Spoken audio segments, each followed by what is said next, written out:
Okay, so today is the 11th of December, 2013. My name is Rosa Korvska, and this interview is for the Mingai London Institute British Chinese Workforce Heritage Project. Could I begin by asking your name? My name is Alan Chau. And where were you born? I was born in Hong Kong. And when were you born? I was born in the 60s. And can you tell me a bit about your family? I am married with 2 kids, a boy and a girl. My son is 16 years of age and my daughter is 10. My parents and my one and only eldest sisters are in Hong Kong. And what work did your mother and father do? My father is a retired civil servant and my mother is a housewife. And what education did you have? I completed my master degree in operational research and information systems at the London School of Economics and Political Science in 1991, and in 2004 I qualified as a social worker and completed my 2 years placement at the Tower Hamlets Youth Offending Team and a mental health rehab centre. I also hold a Registered Manager Award in Health and Social Care. And what jobs did you have before coming to work at the community centre? Before I became involved with the community centre, I worked for a small trading company in Cricklewood. The company imported goods from China and Taiwan and sold them in the UK. I was responsible for all the products related to industrial fasteners. They are like wood screws, nuts and bolts, that sort of things. And what led to your decision to work at the community centre? Back in the days, my parents guided me through the value of family, kindness and love. They both work for a charity as volunteers in their spare time. I guess their work ethics inspire me not only to work for the voluntary sector, but also to work hard in life and to never let an opportunity pass by without giving it my best. My mother used to work for Oxfam Hong Kong, and my father worked for the Hong Kong Youth Federation, which provided activities and facilities for the physical, social, educational and cultural development of the Hong Kong's youth. And had you been involved with any other community centres before this one? I had not, no. And how does this community centre compare with others in London or the UK? I believe the way we operate is more or less the same as most of the centres in London, especially when it comes to projects like Advice Project, Lunching Club. I think we are all doing the same. The only exception is we are quite localised. We are focusing on giving services to Tower Hamlets residents. And how long have you been working at the centre? I've been working here for 20 years.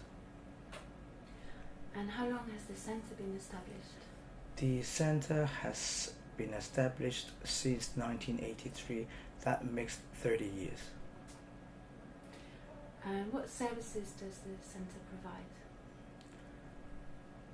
The centre has 6 major projects running at the moment. I think before I go into all the projects, I probably give a bit of history about the centre first. The association was established in 1983 when a group of energetic college and high school students started off in a tiny donated space in Tower Hamlets. As the years progressed, the association has grown from one that focused on solely helping non-English speaking elderly people to one that now provides adult English classes, mother tongue classes, family and youth support program, and social care services.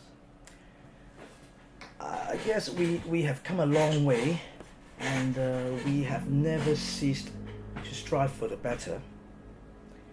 We have built a long-term relationship with many of our service users and partner organizations in East London over the past 30 years. And our service quality has only risen with our willingness to humbly listen to different opinions and our willingness to be flexible and adapt to changes. I will talk about our idea project first. How this project came to light is we realized many people in the Chinese community had never heard of personalization, personal budget, and direct payment. They had no idea how they could use the personal budget to purchase all sorts of services from the local authority. It is for this reason we launched Idea Project in 2011 with the funding from the City Bridge Trust and the East End Community Foundations to empower this population by informing them about the government's reform on adult social care in the country. I believe in 2007 the government's vision was to adapt a more personalized, person-centered adult social care system, which enable service users to have more choice and control over the support they receive. The project is now in its third year, and we have reached out to more than 100 service users in the community. Of those, about 35% have taken up a personal budget and direct payment and purchase home care services either from us or from other agencies. I will now move on to talk about another project of ours, the Homecare Project. We officially registered the Homecare Project with the Care Quality Commission in 2004. This project enables us to help service users remain in their own home and community to avoid unnecessary and early hospitalization due to their disabilities and illness. We believe having the opportunity to live independently in a familiar surroundings, like staying at home, can really have an enormous impact on the confidence and well-being of our service users. For this reason, we are committed to provide a culturally appropriate personal care services for the Chinese and Vietnamese community. At the moment, our main user groups are older people, people with learning disabilities, people with severe physical disabilities, and people with cognitive problems such as loss of short-term and long-term memory. We have service users living in Tower Hamlets, Islington, Hackney, Southwark, Newham, Barnet, Redbridge, and Haringey. Another main area of work within this project is we do a lot of social care assessments. So we visit people in the community, assess their needs, and see what services we have available to meet those needs. Occasionally, we carried out joint reviews and carers assessments in partnership with social services and the PCT. The home care team now consists of one care manager, one assistant care manager, and 25 care workers. Our care workers, what they do is they provide personal care such as helping service users getting up, getting dressed, getting ready for the day, supporting them with washing, continence care. They also provide housekeeping help such as housework, preparing and cooking meals, shopping, collecting prescriptions, pensions, supporting them with correspondence, making telephone calls, translating letters, supporting them with medication, overnight care, and sitting service. All our care workers have the relevant care qualifications, and our service is fully regulated by the Care Quality Commission, CQC. Now I move on to talk about another project, which is the Elderly Luncheon Club. We run an Elderly Luncheon Club on Fridays and Saturdays from 9:30 until 5:30 p.m. We offer older people above the age of 55 a place to play mahjong, table tennis, homemade food, and a good chat. The luncheon club has been around since 1983, but 1986 rather, so a very long history. The purpose of the luncheon club has never changed. It has always been providing a culturally sensitive service to the community, which helps to promote social inclusion, improves their health and well-being, and enable them to live independently. In addition to information, advice, and signposting service, we also organize health talks, day trips, birthday parties, festivals for the whole year. On average, we serve more than 100 users per week. The next major project is our Chinese school. At the moment, we hire St. Mary and St. Michael Primary School off Commercial Road to run our Saturday Chinese school from 10 a.m. to 12 p.m. The school has been around since 1986. Again, a very long history. We currently run 19 classes for well over 200 students, ranging from playgroup level to GCSE level in Mandarin as well as Cantonese. We also run conversational Mandarin and English for adults, and various revision classes and homework club for children. We have a diversity of students currently studying at the school and achieving very good GCSE grades. We have children coming from the Bangladeshi community as well as the white community. For cultural and recreational courses, we also run children's Chinese folk dancing class and Tai Chi classes. Now I think I've covered Idea Project, Homecare Project, and the Luncheon Club, the Chinese school. Yes, next is our welfare advice service.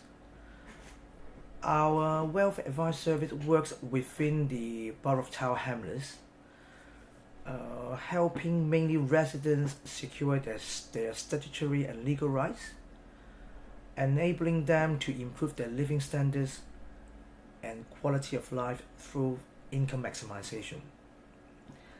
This is the core work of the organization. as we help people to stay above the poverty line, reduce stress, and empower them to deal with their situations. We work very closely with other advice agencies in the area. We also contribute to the local forums and partnerships and help to provide holistic service to the Chinese community. At the moment, we offer drop-in sessions, occasionally home visits. We offer telephone advice service, specialist advice and casework in welfare rights, housing, immigration, and consumer matters. We are registered with the Advice Quality Service AQS, and we have always maintained a quality mark status at general help level. I think we have had that quality mark for 8 years now. Now I would like to move on to another project of ours, which is the After School Sporting Opportunities Project for young people.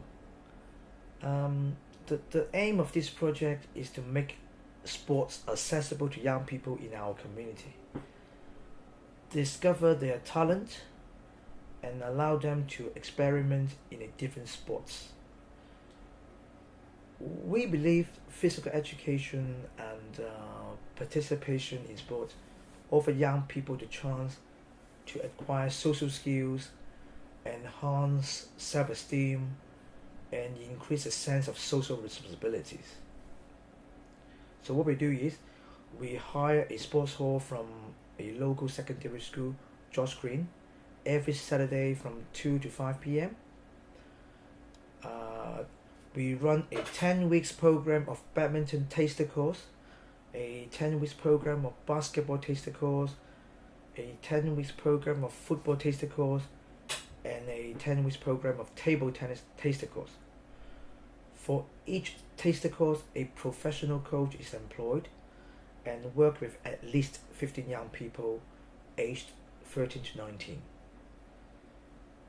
So our ultimate aim is to inspire young people to become coaches, officials, and volunteers for the community. So I think I've covered the 6 major projects. Great. Okay. And so, who tends to use the services of the centre? Mainly older people, people over the age of 40s, and for the Chinese school, it's actually from 5 all the way to 18s. And how do they find out about the centre? It's really by word of mouth. We also get referrals from other agencies, from social services, from library, from other Chinese association in the area or in other areas. Yes. And have there been any changes in the kind of people that use the service? Yes, we have come across recently that people coming from mainland China seeking help and advice on housing and benefit matters. And how many users do you have today? We have around 35 users today. And do you reach out into the local community to find new users? Yes, we do. Our outreach work involves going out into the community to offer support and advice to housebound users in Tower Hamlets, Hackney, Newham and Islington. And do all your service users come from Limehouse? And no, our service users come from all over Tower Hamlets and not just the Limehouse district. And how are you able to provide the services at the centre offices? Through making grant application. Most of our income actually comes from the local authorities, through service agreements, grants and project funding. The rest of our income is raised through fundraising events, charitable trusts and self-funding projects like the Chinese school. We also relied on generous donations from members of the public, businesses, and other private funders. And how has the centre's source of funding changed over the years? Yes, kind of. At the moment, between 60 to 80% of our work is funded by local government through our home care services. Another 20% are funded through mainstream grants and charitable trusts and donation and fees. Now, what is difference between now and about 10 years before is, instead of getting our projects funded through the local authority mainstream grants, now all the commissioning is now done through a legal procurement process, which does require small charity like us to submit a tender. However, all these tender opportunities are advertised publicly through the public domain. And what it means is anyone, any companies, charities can submit a tender and compete for this contract. And not only that, the process of tendering can be very complicated and time consuming unless you really have a whole business department to handle this. We are doing exactly what a big charity or a big company will do in order to tender a contract. And has this changed much under the present funding cuts? Last year we were informed that most of our mainstream projects would be reduced by 70%. We were very fortunate, following an appeal, we got most of our funding back. So that hasn't been such a big impact on this organization. Okay, so then what kind of help do you provide with regards to legal matters, immigration and benefits? Because there are restrictions as to what advice and guidance that we can give to our service users, due to the requirements by the community legal services. At the moment, our license, it only enables us to provide basic benefit advice or housing advice to our service users. When it comes to matters like immigration, we have to be OISC registered or licensed, and we are not. So therefore, we can only make referrals to other agencies who can provide those services. As for legal matters, we have a very good working relationship with local solicitors, with other qualified advice agency. Yet again, then we will make referrals. But here, we do mostly the benefit advice and housing advice and consumer matters. And so, could you describe a kind of typical kind of situation that you might help with? Actually, is a wide range, because the people that we serve here are people who don't speak a word of English. So basically, just imagine when they receive a letter in English, they will bring it over to us. Or if there is a can I do this again? Yeah. I'll just ask again. Okay. So can you describe one of the sort of typical kind of situations you might help with? Yes. The service is wide ranging. It could range from helping someone to make a phone call to the housing departments for a repair, all the way to providing complex community care to an elderly disabled person. So the we are dealing with service users with multiple needs. So therefore, whatever you can think of that happens to a Chinese person, right? It could be anything from repair to contacting the utility companies, buying a flight ticket, children's education, everything, they would come to us. So basically, we are just doing our best to help these people. And do you have different needs or services for your Chinese and Vietnamese users? Can you... do your Vietnamese users have different needs to Chinese users, or is it? To be honest, the Vietnamese people that we serve, they are to us they are actually Vietnamese Chinese. Mm. So to us, there isn't a difference between those groups.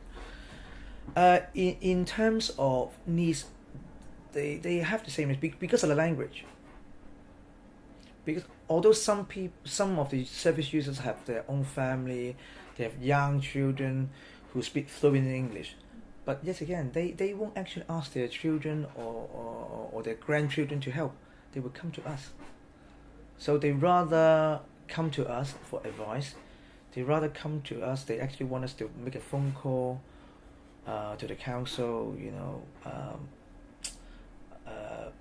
They think we are the professionals who can really help them in terms of getting them a house, benefits, seeking for services and things like that. And what's the current situation with welfare and benefits? I think, as everybody knows, there is a welfare reform going on for years now, and I'm not surprised because I've been here 20 years, and I think the British government is very, very generous, and I don't think any of the citizens in this country should really starve. I'm sure they all have a shelter over their head, and there should be food for to feed them. You won't actually see people really lying on the streets. Unlike some other countries. But can the British government afford to do that continuously for another 20, 30 years to come? You see. So, do you think that the changes, the welfare reform, will affect your users? They definitely will. For example, some of the users could get income support very easily in the past, but now it isn't. They have to apply for ESA, the Employment Support Allowance. They have to go through very tough assessments. In the past, if you had a GP letter or some kind of letter from the hospital, right? Then they can say, then you are not fit to work. Then you go on income support. But now it's not. They really assess you, and then you have to be seen actively seeking work. For example, you need to attend interviews, showing the employment officer that you are actually actively seeking work by attending interviews, doing up your CVs, making telephone calls, doing up a journal and all that. So it's not as easy as you think. If you still don't get a job, then obviously then you go on training. You attend training 5 days a week. So they really, really put their foot down, into stopping this benefit culture. I think it's a good thing. Okay. Why is that? I can only speak for myself. I really can't speak for anybody else. But I think when you have such a good benefit system in the country, you make people lazy. You make people relying on other people, relying on the state. Now, whereas in Hong Kong, we used to a kind of working environment, working mode. If you don't work, you starve. If you don't work hard, you don't study hard, you don't go to university, you won't get a good job. You will starve. Whereas in here, from what I've seen in the past 20 years, I do come across people doing nothing, not even one day of work, but reaping the benefit, of the state. They get a house, a very nice house to live. They get paid weekly by the government. Some even have claimed disability living allowance. So in a sense, their disposable income is even more than somebody who's working full time. Now, this is not just our own community, but there are other communities, in the country doing that. I know there are many genuine benefit claimants, but at the same time, there are also some bogus claimants. So we just want the system to be more open and transparent, and the government is actually doing something to tackle the people who are not supposed to claim the benefits.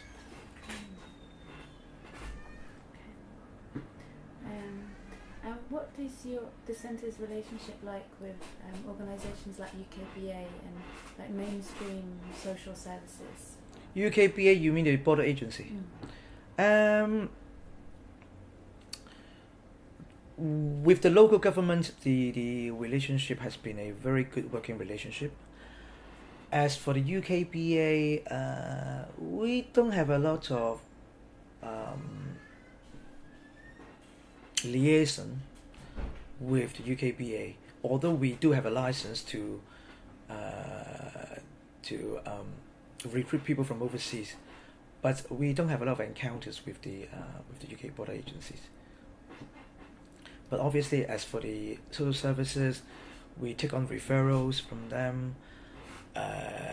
We have a block contract with social services, so obviously our relationship with social services is like on a daily basis, working relationship.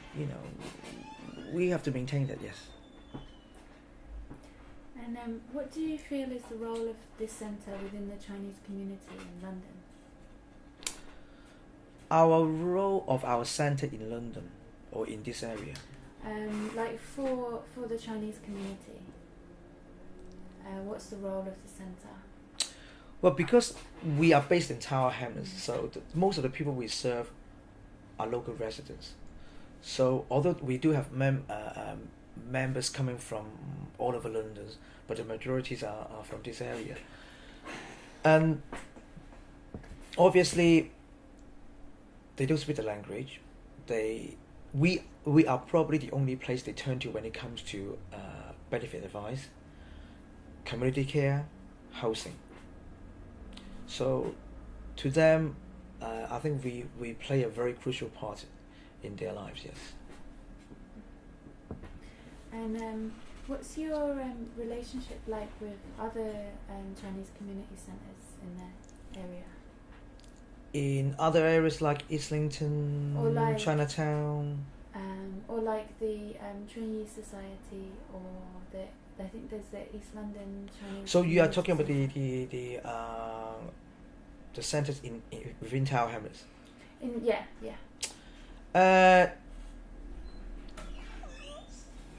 The East London Chinese Community Centre, we don't really have a lot of connection with them. As for the Chongyi Society,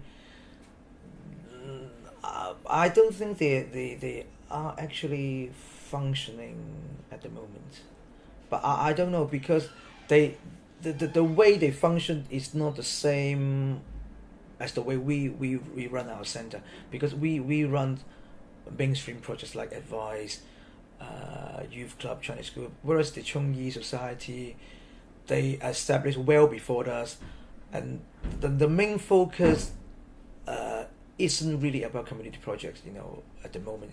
I think it's about something else, which I'm not too sure.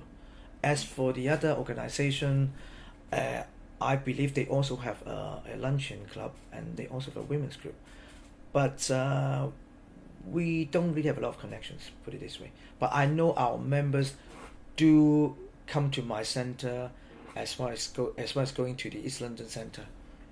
Yes, I which is a good thing, because I believe in choice, because people should be able to choose wherever they want to go, get the appropriate service. I think it's okay. And what about the wider ones that you mentioned, Islington? The wider one, I don't think we have a close working relationship with other centres, because we are based in town. We have our own service users group, because the local residents only will come to my centre because of the location. But whereas people from other areas, they probably will go to Islington for advice rather than come all the way to my place here. But in terms of relationship, I would say I have a very good relationship with most of the centres, like Islington, the Chinese Community Centre in Chinatown, the Chinese Mental Health Association, Camden Chinese Community Centre, Chinese Natural Healthy Living Centre. Yeah, mostly I think we have maintained a very good relationship with all other centres. Yes. And do you think that the role of Chinese community centres has changed over the years? Yes. I think when we first started in 1983, it was kind of like you needed somebody who could speak the language in Cantonese English, then do the job.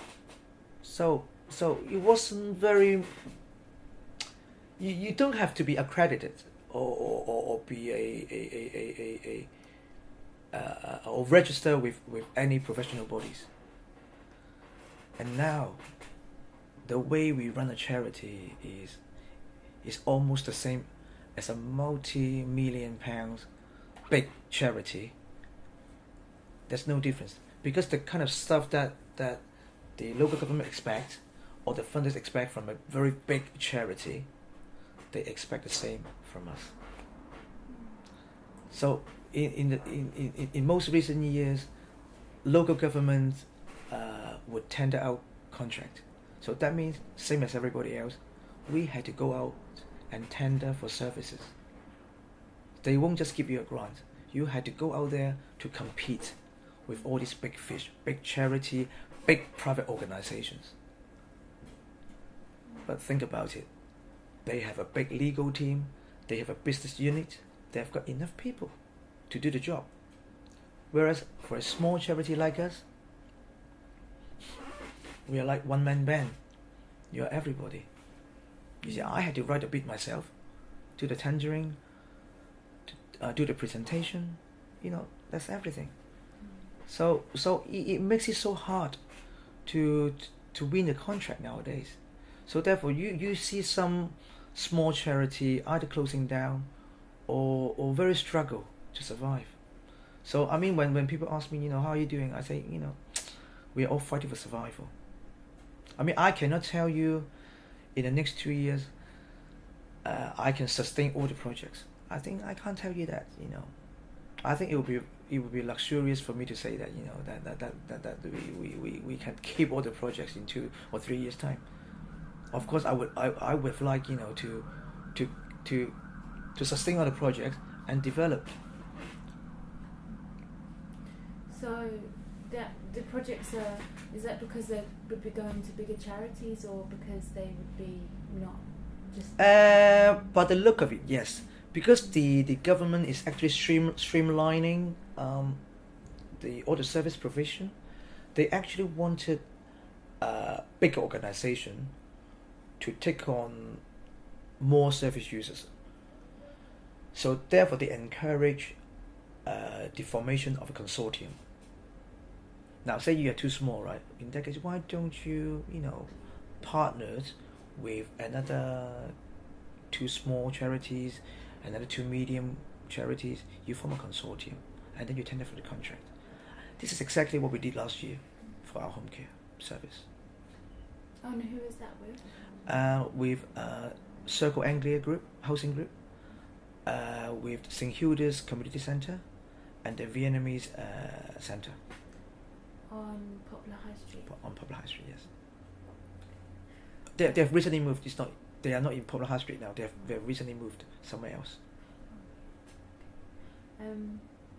So, how is the centre's relationship with businesses, like local businesses? Can you ask again? Say the high street. We're on a sort of high street. There's some pubs and shops and cafes. Do you have any relationship with businesses for funding or anything? Not from the local shops, but we do from time to time get some donations from companies like Price Waterhouse, JP Morgan, the banks, but a lot of money. But from time to time, they do give us a few £100. A few hundred? Yes. And this is because they're in Canary Wharf? It's when we actually organise a big event, and then we write to them asking for donations, and most of the time they would give you a small donation. Yes. Okay. And do you know if many of your users remember the old Chinatown that used to be in Limehouse? Only a handful that I can think of, because you're talking about they are at least over the age of 90, 95 or something, you see, but not a lot, definitely. Yes.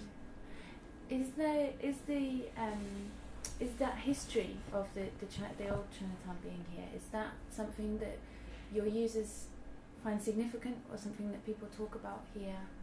Or do you see yourselves as quite separate? Funny enough, not many of our users, talk about the old Chinatown here.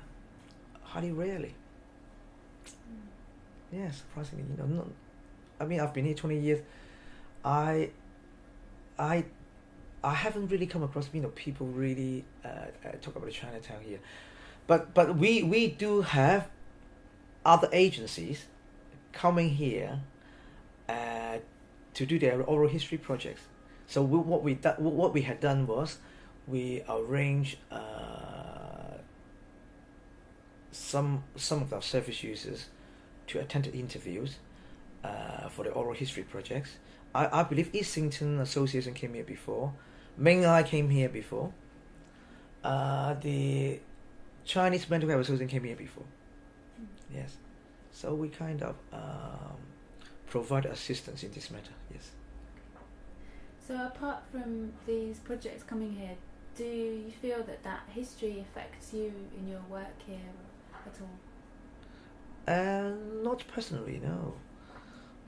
I guess we are really overwhelmed by caseworks, because we deal with many cases per day. We help people troubleshoot. So when you get so busy, right, then you don't really find the time, to think of something else. So therefore, we have not actually applied for any funding from the Heritage funding body to fund a heritage project. This is something that we probably look into in the future. but certainly we didn't do that in the last 30 years. And would you say that for the users you have here and in the area, are there many descendants of the older Chinese communities here, or are they more recent migrants? In the last few years, I would say more recent economic migrants. Are there any? Do you know of any users who are like children of some very early settlers? Yes, possibly fourth generation now. Grandparents, and then the father, the son, and then the grandson. Yes, but not a lot. But I've come across a few families, that fit into that category. Yes. And they still live in Limehouse? Not in Limehouse, but in Tower Hamlets. Oh. Yes. So they've moved to other areas in Tower Hamlets? Yes. Yes, as the family grow, obviously they require a bigger house, and most of them actually move to the island area, which is very, very nice. Millwall? Millwall, Isle of Dogs area, yes. Okay. And how is the community centre here involved with other groups outside the Chinese community? Because this area is very Bengali nowadays. For instance. As I said, we are part of a consortium for our home care service. So one of our consortium partners is a St. Hilda's, is predominantly run by Bengalis people. So we are very, very close to them.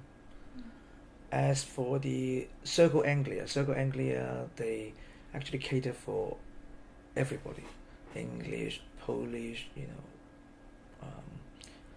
African, Caribbean. So yet again, then we also work very closely with them. And then the Vietnamese, obviously, we work very closely with the Vietnamese, in terms of providing service to the Vietnamese community. And that's the speaking Vietnamese yes.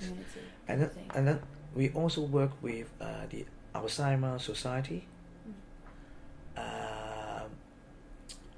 Age UK, and other advice agency in the area, like Island Advice Center. Yeah, and various other various projects. Yes. And what's the centre's relationship like with the police and the council? With the council, the relationship has been great. With the police, it's good, but we have not had a lot of encounters with the police, to be honest. Occasionally, they will, come in here to do their crime prevention talks, but rarely that we liaise with them, unless there is something happened, then obviously we would liaise with them. But otherwise, the last time he came here was about 3 years ago, when they were actually looking for a Chinese drug dealers. Yes. Did they find them? No. They came here looking for names, connections, contacts and all that. Yes. Was that a big case in those years? I wouldn't say it's a big case, but it's something that they had been working on. But other than that, it's all about crime prevention. I mean, when we held a Chinese New Year event, I think that was last year, the year before, they actually came to the venue, and they gave out personal alarm leaflets to the community. So that was about it, really. And have there been any significant events in the history of the centre that you'd like to talk about? Anything that comes to mind?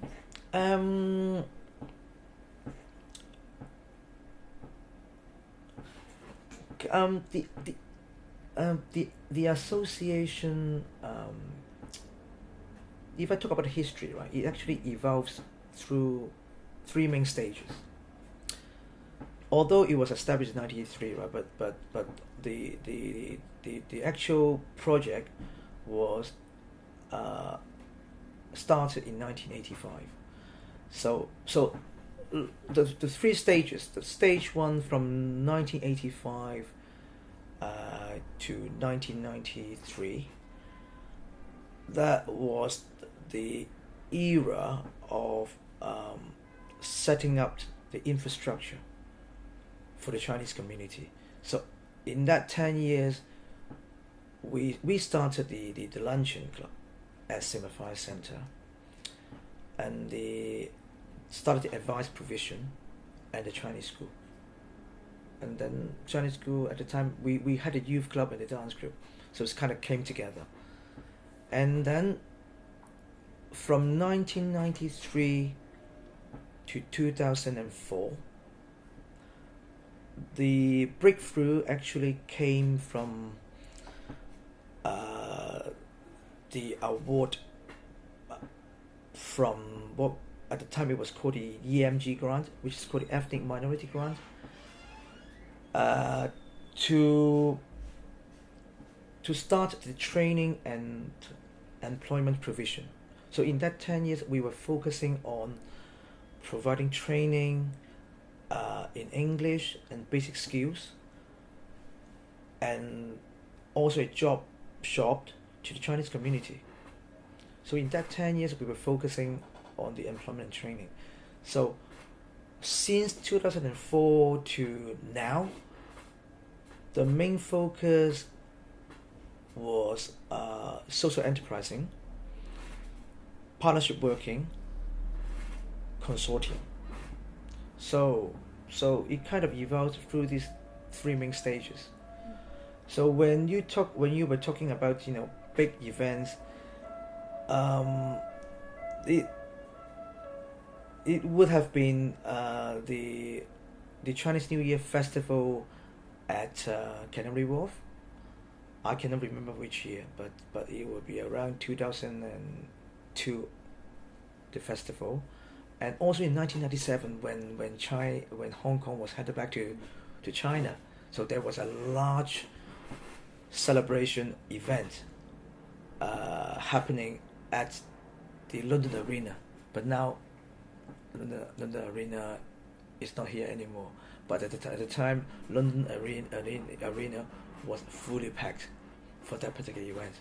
And then we were kind of one of the organizers for the event.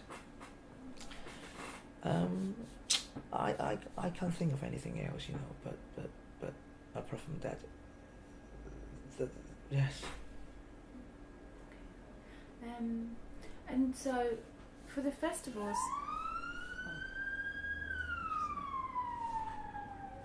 okay, it's been an hour. So are you okay to Can you pause? Can you pause? Yeah. Okay. I just want to check something first.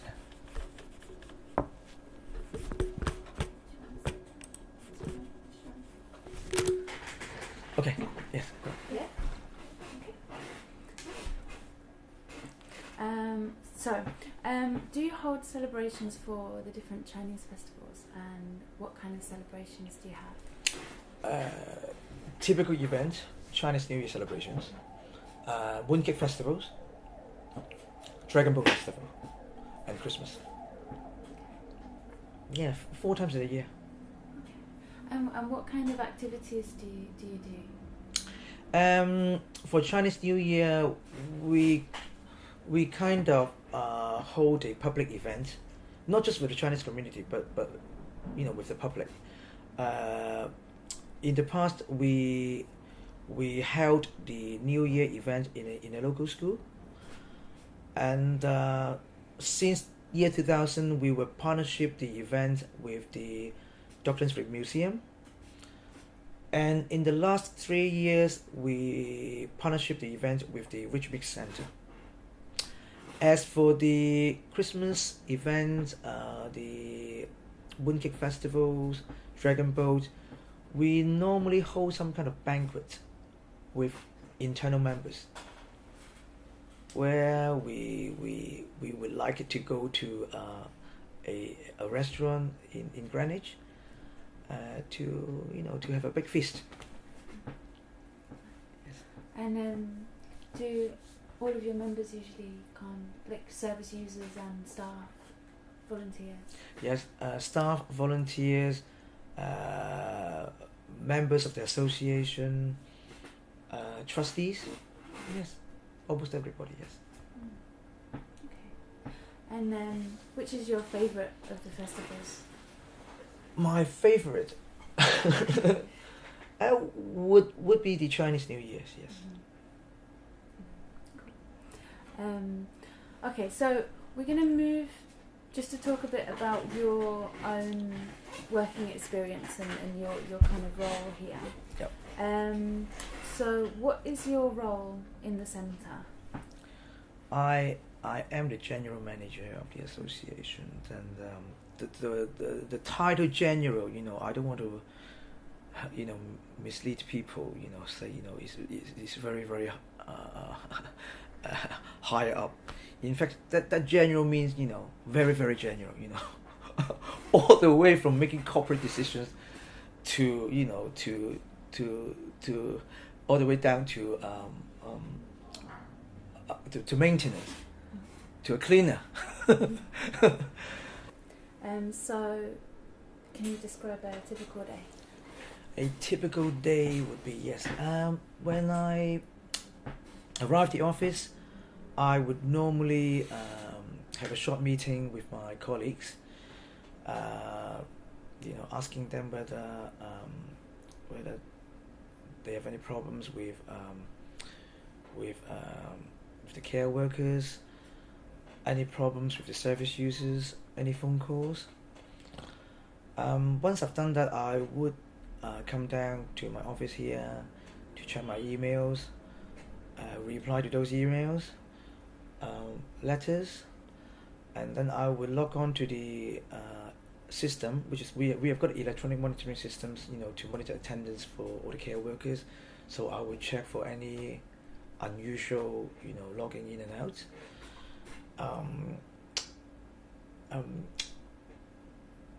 And then after that, I would continue to do my paperwork.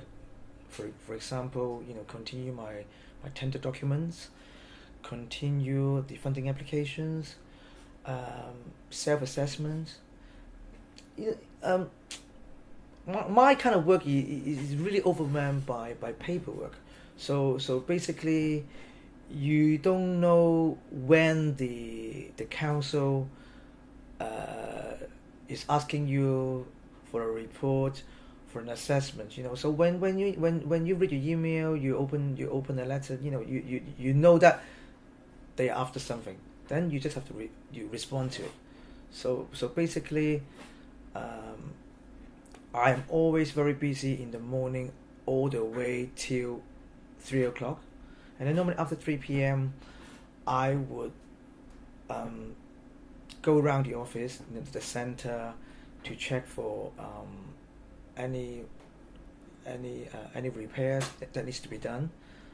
Perhaps talk to the service users, who come and play table tennis, people who come in for advice, and then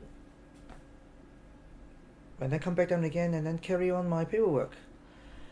As for the winter time, I mean between October to December, I would normally like to outreach to the community, to do a survey, to ask our service users, what they think of our services, our projects, our care workers.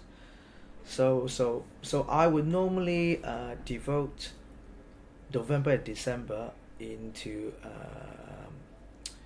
quality assurance, into monitoring, and so when you talk about a typical day, so I would say it's all about casework, replying email, and paperwork, and talking to users. Yes. And what are some of the challenges you face in your work? The challenging I face in my work. The most challenging or any kind of challenges? The most? The most challenging is obviously to make sure that I raise enough money to keep this association going. And secondly would be to recruit the right people for the job. Because as I mentioned to you before, 80% of our revenues come from our home care projects. So we actually need a lot of home care worker. And home care is not seen by the Chinese community as a good job in a sense. So we have always found it difficult to recruit care workers. Because especially when it comes to provide personal care, you are talking about, assisting elderly people to go to toilet, changing incontinence pad, feeding, it's quite unpleasant, you know that. So therefore, we even up to now, we find it very difficult to recruit people into this field. Then yet again, once you have recruited workers, you also face service users who demand a lot from our care workers. Some of whom even abuse their position, treating our workers like, a servant. So therefore, that makes the job even harder. So we are as an employer, we are in the middle. We have care workers, who refuse to work for these clients, and then at the same time we have these service users choosing which care workers to use, and then we are in the middle. So there is no win-win situation for us as an employer. So we always face with this kind of challenging. I mean, I used to spend hours on the phone, negotiating with care workers and service users. I mean, I'm very fortunate, I have a very competent and good colleague, who now helps me, negotiating with my service users and care workers. So that really saved me a lot of time. But very often, you see, us, staying here until 7 o'clock, 8 o'clock, 9 o'clock in the evening, just to finish off the negotiation. Not even to mention about rostering, because we have to do a roster every week. Just imagine we have to fit, 30 care workers into a weekly roster. It's a big task. So that is the challenge that we are facing on a daily basis. And what do you think is the best thing about your job? I guess the best thing about my job here is I am given the opportunities to make a difference in people's lives. So I think that's the best thing. And what about your attitude or ethics concerning work? You talked a bit about your parents earlier, but where do you find your kind of working attitude? I think my work is very much underpinned by social work values, as I'm a qualified social worker, with particular emphasis to empowering the vulnerables, seeking to fight injustice, and tackling social exclusion. And the way I work is, I have always tried to be proactive as well as active. If I don't, I I don't think I am able, to work for this association for 20 years. And it sounds like your job is very busy. But does it give you much time for any personal life or hobbies or things you do?